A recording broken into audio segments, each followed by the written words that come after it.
Hello friends, स्वागत है आपका डिजिटल तैयारी चैनल पे। मैं श्रेयांश कोठारी दोस्तों लेके आया हूं आप सभी के लिए आपकी प्यारी किताब SP Bakshi objective general English. दोस्तों बहुत ही बढ़िया तरीके से, बहुत ही स्मूथ तरीके से हम लोग इसको आगे लेते जा रहे हैं। दोस्तों एक भी चैप्टर मिस मत करिएगा। अगर अभी तक कुछ भी मिस किया है, पुराने सारे चैप्टर्स वहां अवेलेबल हैं, एक भी मिस मत करेगा। दोस्तों बहुत ही अच्छे तरीके से हम लोग पढ़ा रहे हैं। रूल नंबर 3 देखेंगे हम एडजेक्टिव का। दोस्तों एक चीज कहना चाहूंगा कि जो भी हम लोग यहां पे इस किताब के बारे में पढ़ रहे हैं, और आपने अभी तक अगर पिछले यूनिट्स नहीं पढ़े हैं, दोस्तों सारी चीजें थोड़ी थोड़ी कनेक्टेड जरूर होंगी। स्टार्टिंग में टेंसेस पढ़े हमने, दोस्तों टेंसेस के बाद हमने कुछ ना कुछ ऐसा तैयारी किया जैसे कि construction of a sentence, structure of the sentence समझ आया, पैसिव वॉइस पढ़ा, बहुत ध्यान से मॉडल्स को समझा, नाउन भी पढ़ लिया, प्रोनाउन भी पढ़ लिया, और अब हम एडजेक्टिव पढ़ रहे हैं। दोस्तों एक एक चैप्टर जरूर पढ़िएगा।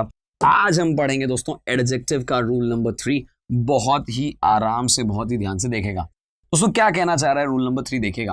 देयर आर सम एडजेक्टिव्स, ऐसे कई सारे एडजेक्टिव हैं which don't admit of any comparative and superlative degree, जिसमें किसी प्रकार की भी कंपैरेटिव या सुपरलेटिव डिग्री नहीं आती है।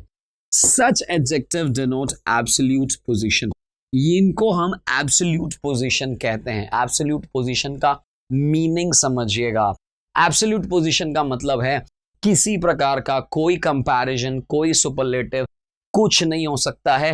सिर्फ और सिर्फ और केवल मात्र सिर्फ हम इसको एक एब्सोल्यूट का मतलब है न तो कोई कंपैरिजन, न कोई सुपरलेटिव, अपने आप में कह सकते हैं कंप्लीट एडजेक्टिव है।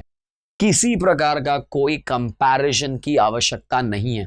क्यों नहीं है उसको हम आगे देखते हैं क्या कहना चाह रहा है। जैसे देखिएगा दोस्तों परफेक्ट। अब एक बात समझिएगा, कोई चीज अगर परफेक्ट है तो परफेक्ट है। अब इसको ऐसा नहीं कह सकते आप कि ज्यादा परफेक्ट है या कम परफेक्ट है।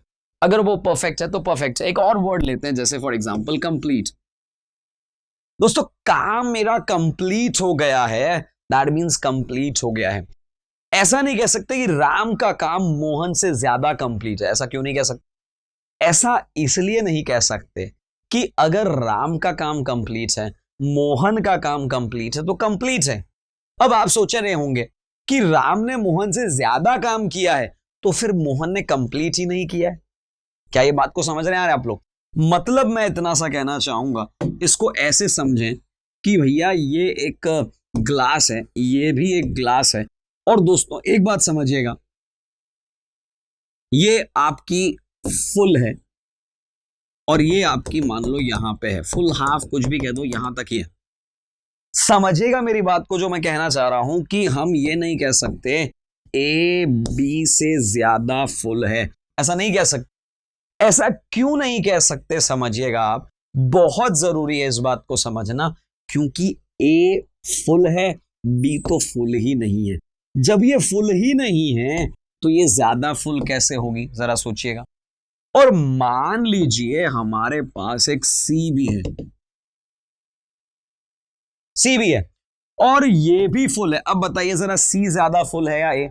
आप सोचेंगे एक बार, शायद आपका दिल और दिमाग अंदर से ये बात कहे कि सी ए से ज्यादा फुल है, लेकिन गलत है ये बॉस।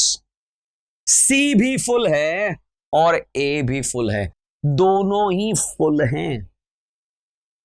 ज्यादा फुल या कम फुल नहीं हो सकते हैं। तो मैं ये कहना चाह रहा हूं कि जितने भी सारे वर्ड्स हैं, कोई चीज अगर यूनिक है तो अपने आप में यूनिक है, वो इससे ज्यादा यूनिक है ऐसा कैसे पॉसिबल है?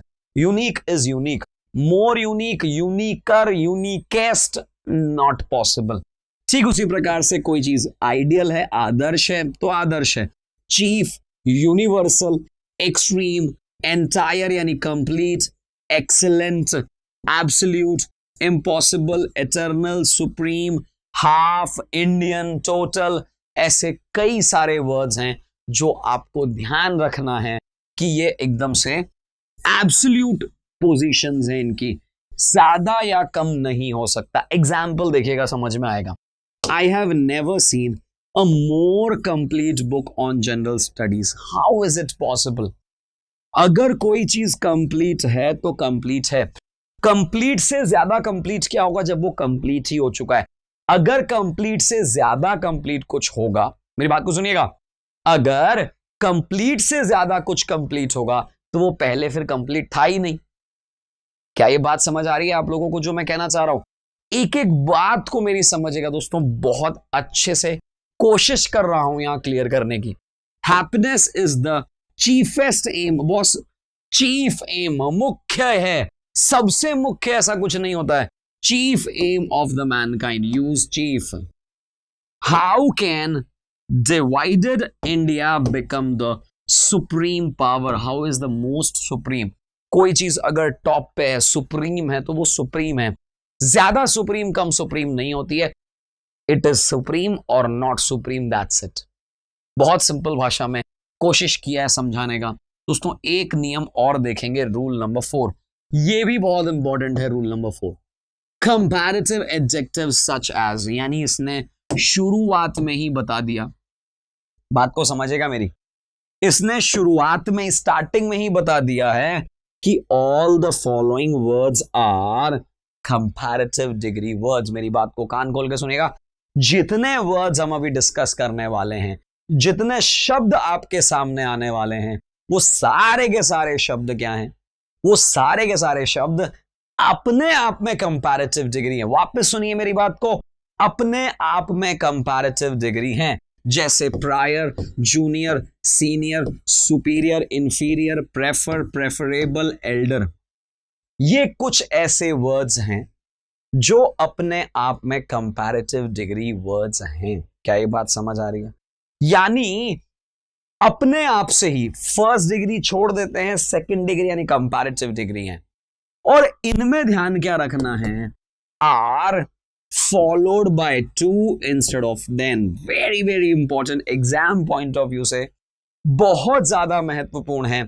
इन सभी शब्दों के बाद, बात को सुनिएगा, इन सभी शब्दों के बाद देन का प्रयोग नहीं होगा, टू का प्रयोग होगा।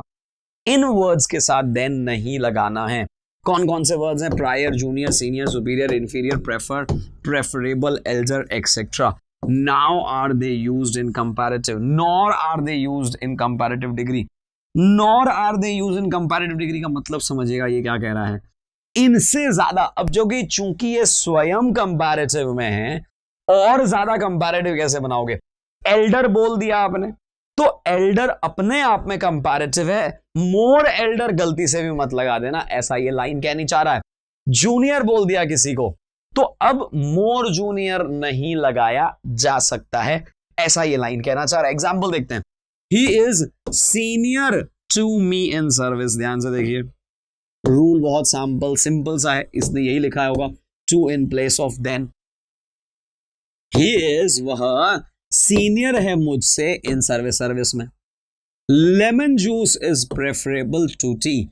हम ये कहना चाह रहे हैं जो लेमन जूस है वो इतनी गर्मी में तुम चाय पिलाओगे, अरे भैया नींबू पानी ही पिला लो, ज्यादा प्रेफर करूंगा। तो ज्यादा प्रेफर में अपने आप ही आ गया प्रेफरेबल, मोर प्रेफरेबल नहीं है, और देन की जगह टू लगाना है। माय सिस्टर, मेरी सिस्टर, एल्डर है मुझसे, बड़ी है मुझसे, एल्डर टू मी होगा, एल्डर देन मी नहीं हो सकता है, elder to me. She prefers coffee rather than tea, ये एक अलग कंपैरिजन है। प्रेफर शब्द के साथ आपकी इच्छा पे है, आप प्रेफर शब्द के साथ देन तो नहीं लगाएंगे, वापस से कान खोल के सुनिए, देन नहीं लगाएंगे। आप रादर देन भी लगा सकते हैं, टू तो ऑप्शन में है ही, और एक और वर्ड होता है ओवर, ये तीनों चलेंगे। मतलब रादर देन चलेगा, नीचे नोट में देखिए, rather than may be used to after prefer। prefer शब्द के लिए केवल मात्र, मैं इन सारे शब्दों की बात नहीं कर रहा हूं, इन सभी शब्दों में आपने नोट किया हो, प्रेफर अपने आप में एक वर्ब है। प्रेफर शब्द के साथ rather than भी लगा सकते हैं, टू तो मैं कह ही रहा हूं, और ओवर का भी प्रयोग किया जा सकता है। इन सारे चीजों का ध्यान रखिएगा, आप बहुत अच्छे से ध्यान रखिएगा, ये सारी चीजें क्लियर होंगी आप। शी इज मोर सीनियर, हमने क्लियरली मना कर दिया बॉस, मोर सीनियर लगा ही नहीं सकते, सीनियर अपने आप में सीनियर होता है। She is senior to her boss in service, वह अपने बॉस से भी सर्विस के मामले में तो सीनियर है। और आखिरी नियम देखिए दोस्तों, milk is more preferable to tea. अरे भैया प्रेफरेबल मैं बोल रहा हूं, चीख चीख के कह रहा हूं, अपने आप में कंपैरेटिव डिग्री है, मोर की आवश्यकता नहीं है। ना तो मुझे मोर चाहिए ना मोरनी चाहिए। याद रखिए दोस्तों, ये सारे वर्ड्स कंपैरेटिव डिग्री वर्ड्स हैं और इनके साथ हमें किसी भी प्रकार का नहीं चाहिए। दोस्तों एक चीज जरूर कहना चाहूंगा, अगर अभी तक सब्सक्राइब नहीं किया है आपने, पहले सब्सक्राइब बटन दबाइए, बेल आइकन को प्रेस करिए, हमारे लेटेस्ट अपडेट्स जो भी हमारे वीडियोस हैं वो आपको जरूर प्राप्त होंगे। थैंक यू, टेक केयर, शब्बा खैर। Please like, share